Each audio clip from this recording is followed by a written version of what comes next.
আনিসুর রহমান মানিক, মোয়াজ্জেম হোসেন খান লিটন, ফরহাদ রাব্বানী সুমন,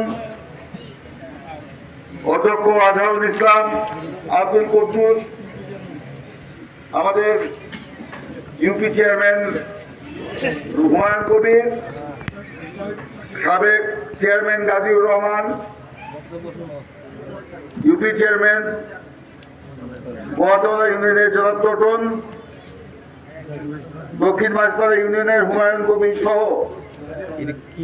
গাজীউর রহমান সহ আমি সবার নাম যদি বলি আসলে ভুল হয়ে গেল নামগুলি বলা, সবার যদি নাম বলি সময় হয়ে যাবে, শেষ হয়ে যাবে। মাগরিবের আজানের আর কয়েক মিনিট বাকি আছে। উপস্থিত বিএনপি এবং অঙ্গ সংগঠন নেতৃবৃন্দ, বিশেষ করে আমার বিভিন্ন ইউনিয়ন থেকে আগত, গ্রাম গ্রামান্তর থেকে আগত আমার মুরব্বিয়ান ভাইয়েরা, বন্ধুগণ, আসসালামু আলাইকুম। আপনারা কেমন আছেন? এত আসতে কেন? জোরে বলেন। ভালো আছেন? ইনশাআল্লাহ আমিও ভালো আছি। আজকে স্বৈরাচারের পতনের পর মুক্ত গণতান্ত্রিক পরিবেশে আমরা ধোবাউড়ায় মুক্তভাবে সমাবেশ করছি। গত 15 বছর আমাদের রাজনৈতিক স্বাধীনতা কেড়ে নেওয়া হয়েছিল, আমাদের কথা বলার অধিকার কেড়ে নেওয়া হয়েছিল। এই ধোবাউড়া বাজার তো দূরের কথা, আমরা গ্রামেও কোনো সভা সেরকম করতে পারি নাই। যাও করতে হয়েছে রীতিমতো যুদ্ধ করে করতে হয়েছে। এবং আমার সাথে এই গ্রামান্তরের বিএনপি এবং অঙ্গ সংগঠনের নেতৃবৃন্দ কর্মী ভাইরা ছিলেন, তারাও সংগ্রাম করেছেন। এই সংগ্রাম করতে গিয়ে তারা মাসের পর মাস জেল খেটেছেন, মিথ্যা মামলায় জর্জরিত হয়েছেন, হয়রানির শিকার হয়েছেন, চাঁদাবাজির শিকার হয়েছেন, ব্যবসা বাণিজ্য ধ্বংস হয়ে গেছে, বাড়িঘর পুড়িয়ে দেওয়া হয়েছে। আমাদের এই অবহিত নেতা কর্মী সমর্থকরা গত 15 বছর এরকম অবর্ণনীয় দুঃখ, দুর্দশা, বেদনা এবং পরিস্থিতির মধ্য দিয়ে দিন যাপন করছেন। এমনও মানুষ আছে এই ধোবাউড়ায় কিংবা হালুয়াঘাটে 4-5 বছর পর্যন্ত ফিরতে পারে নাই। তাদেরকে পালিয়ে থাকতে হয়েছে এই আওয়ামী লীগের সন্ত্রাসীদের কারণে। আমরা এই আওয়ামী লীগের সরকারের অগণতান্ত্রিক গণবিরোধী কার্যকলাপের বিরুদ্ধে এবং জনদুর্ভোগ সৃষ্টিকারী কার্যকলাপের বিরুদ্ধে 15টি বছর আমরা আন্দোলন করেছি। আমাদের এই আন্দোলনকে দমন করার জন্য এই আওয়ামী লীগ সরকার তারা নিষ্ঠুর ভাবে নির্যাতন চালিয়েছে, নিপীড়ন চালিয়েছে। আমাদের নেতা কর্মী সমর্থকদেরকে তারা জেল খাটিয়েছে, মিথ্যা মামলা দিয়েছে, হত্যা করেছে, গুম করেছে। এমন কোন নির্যাতন নাই যেটা করে নাই। তারা প্রশাসনকে দলীয়করণ করেছিল, আত্মীয়করণ করেছিল, প্রশাসনের টুটি চেপে ধরেছিল। এই প্রশাসনের মধ্যে গুটি কয়েক যদি সৎ লোক থেকেও থাকতো, তারাও কথা বলার সাহস পেত না। তারাও আমাদের উপর কম নির্যাতন করে নাই। এই নির্যাতনের মুখেও আমরা এই সরকারের অধীনে নির্বাচনে গিয়েছিলাম 2018 সালে। বিভিন্ন স্থানীয় সরকার নির্বাচনে গিয়েছিলাম। সেসব নির্বাচনে কিভাবে আমাদের জনগণের ভোটের অধিকার কেড়ে নেওয়া হয়েছিল, আমাদের প্রার্থীদেরকে কিভাবে কোণঠাসা করা হয়েছিল, তাদেরকে ভোট চাইতে দেওয়া হয় নাই, তাদের স্বাভাবিক নির্বাচনী কর্মকাণ্ড করতে দেওয়া হয় নাই।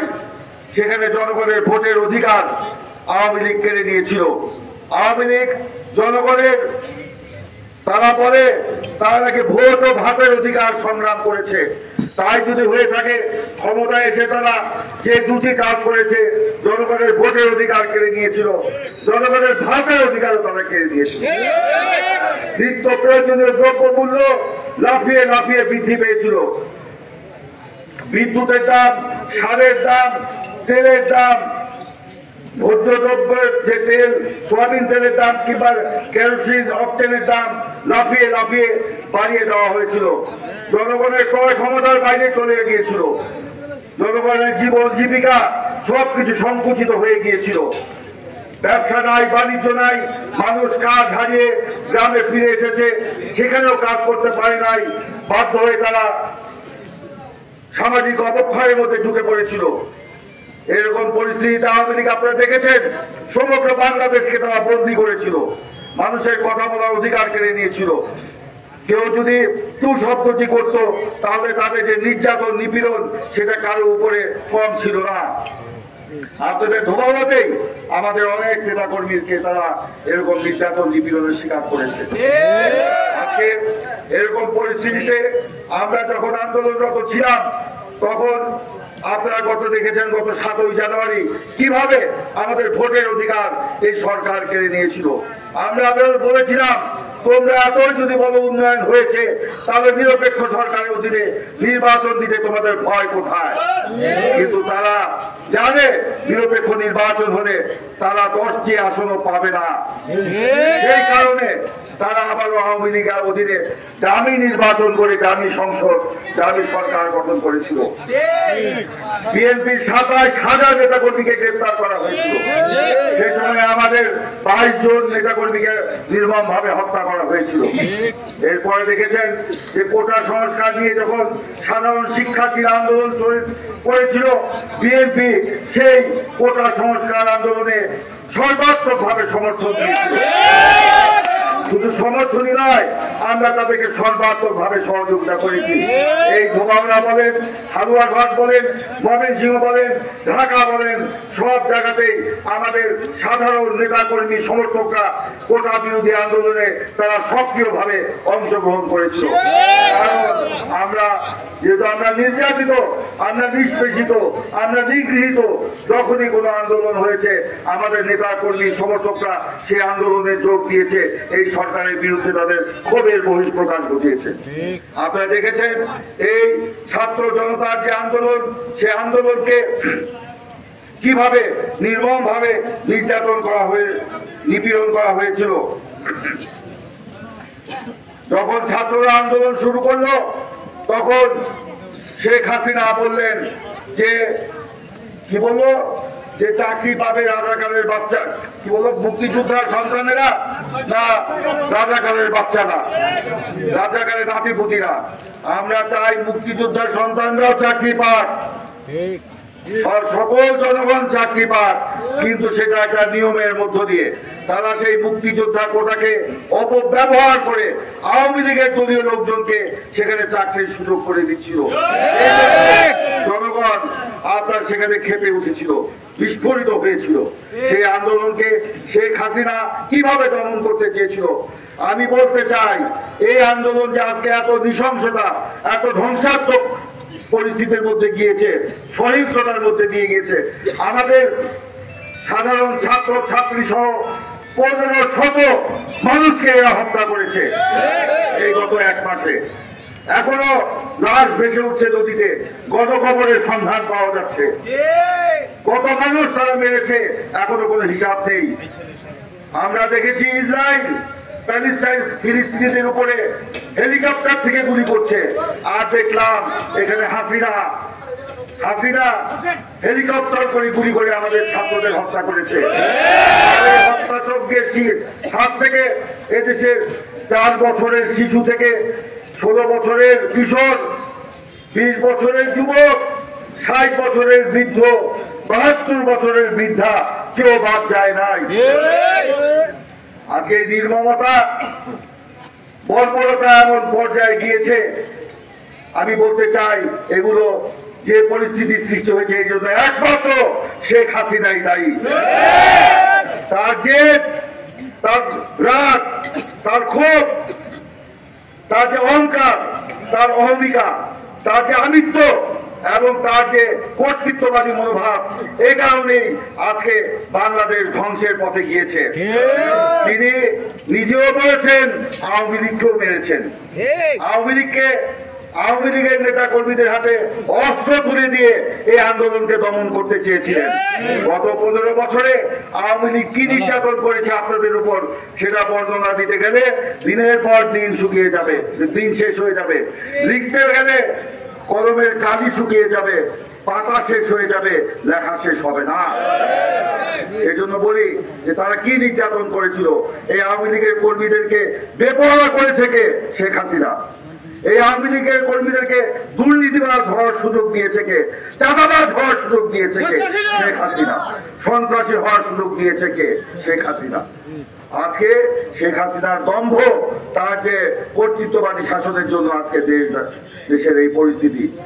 আর তিনি যখন ছাত্ররা ঢাকা মার্চের আহ্বান জানালো, বিএনপি জামাত সেই ঢাকা মার্চের কর্মসূচিকে সর্বাত্মক সমর্থন দিয়ে নেতা কর্মীদেরকে ঢাকায় যাওয়ার আহ্বান জানালেন। সেই কারফিউ ভঙ্গ করে আপনারা কিভাবে ঢাকায় গিয়েছিলেন সেটা আমিও বুঝতে পারি না। শত শত মানুষ, হাজার হাজার মানুষ রাতে, কেউ হেঁটে, কেউ সাইকেলে চড়ে, মোটর সাইকেলে চড়ে, অটোতে চড়ে, মেইন রোড বাদ দিয়ে গ্রামের মেঠো পথ ধরে তারা ঢাকায় গিয়ে পৌঁছেছে। যখন দেখলো যে ঢাকার মানুষের এই স্রোতকে আর রোধ করতে পারছে না, তিনি সেই 5 তারিখে সকাল 10টার সময় 3 বাহিনীর প্রধান, সেনাবাহিনী, নৌবাহিনী, বিমান বাহিনী প্রধান এবং পুলিশের আইজিকে ডেকে বললেন, তোমাদেরকে কি জন্য এখানে বসিয়েছি? আমাকে রক্ষা করতে পারো না, এদেরকে শেষ করতে পারো না। তারা বলেছে, স্যার, ওনাকে আবার স্যার না বললে উনি আর খুশি হইতেন না, ম্যাডাম উনি শুনতে চাইতেন না, যে স্যার জনগণ যেভাবে খেয়ে আসছে আমরা তো আর রক্ষা করতে পারবো না, ওই গুলি চালাও। উনি বলেছেন আমাদের সদস্যরা আর গুলি চালাতে চায় না। ওনারা বলেছেন, তাকে বলে, সে বলেছিল আচ্ছা 2 দিন আমাকে তোমরা সময় দাও। 2 দিন না, 45 মিনিটের মধ্যে আপনাকে পদত্যাগ করতে হবে।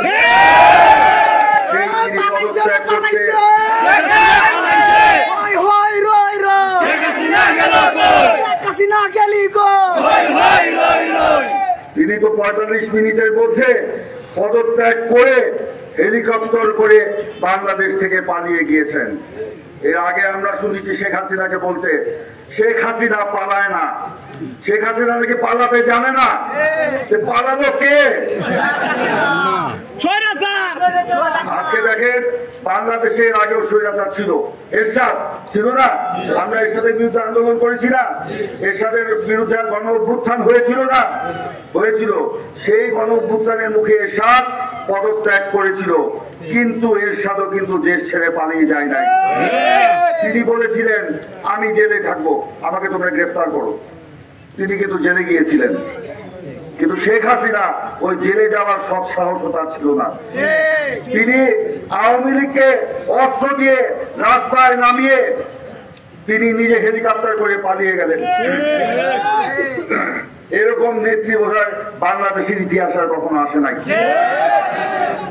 এটা লজ্জাজনক বিষয়। আজকে আওয়ামী লীগ যারা করেন, আমি সব আওয়ামী লীগকে খারাপ বলবো না, হাইব্রিড যারা তারা খারাপ, কিন্তু কিছু কিছু আওয়ামী লীগের মধ্যে 2-4টা ভালো আছে।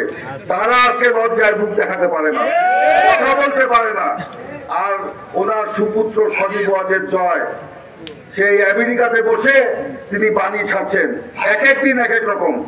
প্রথম যখন ওনার মা রিজাইন করে চলে গেল, পদত্যাগ করে চলে গেল, উনি বললেন বাংলাদেশের মানুষ বেঈমান, অকৃতজ্ঞ। আপনারা পড়েছেন না, দেখেছেন? বেঈমান, অকৃতজ্ঞ। আমার মায়ের বিরুদ্ধে তারা আন্দোলন করে। ওনার মা নাকি এত উন্নয়ন করেছে, বাংলাদেশের মানুষ নাকি এটা বুঝে না। কি উন্নয়ন করেছে? সেই উন্নয়নের নামে লুটপাট করে আপনি সজীব ওয়াজেদ জয় যুক্তরাষ্ট্রে অবৈধ সম্পদের পাহাড় করেছেন।